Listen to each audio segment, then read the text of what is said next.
ఖమ్మం జిల్లాలో సైబర్ కేటుగాళ్లు రెచ్చిపోయారు. లోన్ ఇస్తామని 8 లక్షల రూపాయలు లూటీ చేశారు.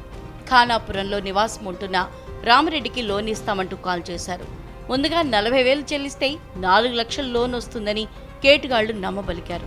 15 రోజుల తర్వాత మళ్లీ కాల్ చేసి లోన్ ఎక్కువగా వస్తుందని చెప్పి అమౌంట్ పంపించాలన్నారు. 2023 సెప్టెంబర్ నుంచి పలు దఫాలుగా సుమారుగా 8,44,000 రూపాయలు ఆన్లైన్ పేమెంట్ చేశాడు. రోజులు గడుస్తున్నా లోన్ రాకపోవడంతో మోసపోయానని గ్రహించి సైబర్ క్రైమ్ పోలీసులను ఆశ్రయించాడు రామిరెడ్డి. నాకు 2023 సెప్టెంబర్ 21 తారీఖు బజాజ్ నుండి కాల్ వచ్చింది. 40,000 రూపాయలు కడితే 4 లక్షల లోన్ ఇస్తా అన్నారు. దాని తదుపరి 40,000 రిటర్న్ చేస్తా అన్నారు. తర్వాత మళ్ళీ 15 డేస్కి 40,000 రూపాయలు కడితే 9 లక్షల లోన్ వస్తుంది, ఈ కట్టిన అమౌంట్ రిటర్న్ వస్తుందని చెప్పారు. అట్లా పలు దఫాలుగా 8,44,000 రూపాయలు నా దగ్గర తీసుకున్నారు. ఈరోజు రేపు అని చెప్తున్నారు. మొత్తం మళ్ళీ 8,44,000 రూపాయలు ఆ 9 లక్షల లోను ఇస్తామని చెప్పారు.